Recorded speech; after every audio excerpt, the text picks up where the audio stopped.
Imaginez un instant. Vous habitez tranquillement votre maison, et un géant industriel décide de faire passer un immense tuyau chauffé à travers votre jardin pour transporter du pétrole. Quand vous protestez, on vous explique gentiment que la société qui gère tout ça est enregistrée à l'autre bout de la planète, dans un bureau feutré de Londres, et que vos lois locales n'ont aucun pouvoir sur elle. Eh bien, c'est précisément ce scénario digne d'un film de science-fiction capitaliste que 4 agriculteurs ougandais ont décidé de briser en traînant le projet ACOP de Total Energy devant la Haute Cour de justice britannique.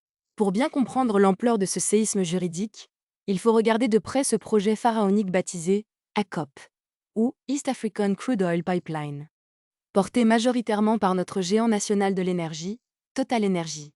Ce projet estimé à 5,6 milliards de dollars doit entrer en service en 2027. Son but?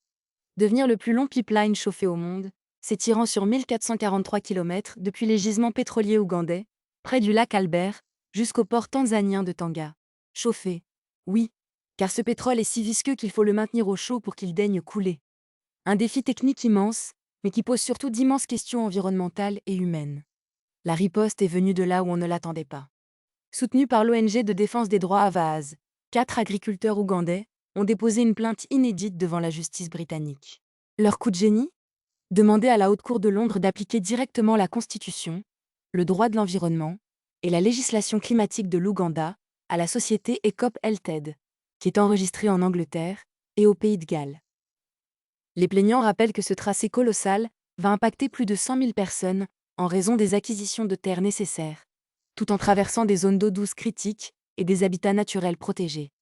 Ils réclament tout simplement une injonction pour empêcher le transport du pétrole à travers le pipeline. Face à cela, Total Energy se défend en affirmant que des mesures strictes ont été prises pour éviter, atténuer et compenser les impacts environnementaux, notamment par la restauration de forêts et de zones humides. Pourtant, sur le terrain en Ouganda, les opposants locaux décrivent une réalité bien différente, faite d'intimidation et d'arrestation par la police, dans une région où ce projet est érigé en priorité politique absolue. Ce procès londonien n'est pas une simple contestation locale. C'est un véritable crash test mondial pour l'industrie fossile.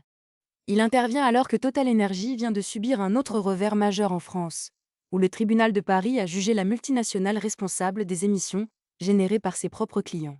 En portant les lois ougandaises devant un tribunal étranger, cette nouvelle action en justice pose une question cruciale.